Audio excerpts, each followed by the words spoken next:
இப்போது aged person maybe ஒரு 30, 40 plus இருக்காங்க அப்படின்னா அவங்க காலில் விழுந்து ஆசீர்வாதம் வாங்கணும். ஆர்டிஸ்ட்டு மேக்கப் ஆர்டிஸ்டோட காலை தொட்டு நமஸ்காரம் பண்ணிட்டு தான் அதுக்கப்புறம் மேக்கப்புக்கு உட்காருவாங்க. இது நாடக காலத்துலேருந்து வரக்கூடிய ஒரு விஷயம் அது. ஓகே. இப்போ யாரும் அது பண்றது கிடையாது. யாரும் ஃபாலோ பண்ணுறது கிடையாது. சில்க் ஸ்மிதா அவர்களா இருக்கட்டும். 4 இயர்ஸ் ஒர்க் பண்ணேன் பர்சனலாக. ஓகே.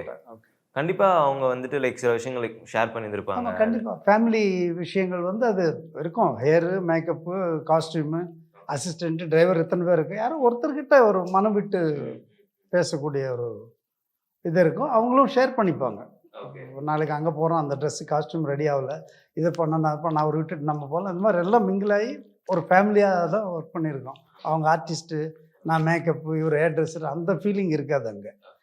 இருந்த 4-5 பேருமே ஷேர் பண்ணி கரெக்டாக அவங்கள பார்த்துக்கிட்டு இருந்த 4 வருஷம் அழகாக ஒர்க் பண்ணோம். அவங்களுக்கு ரொம்ப பிடிச்சிருந்து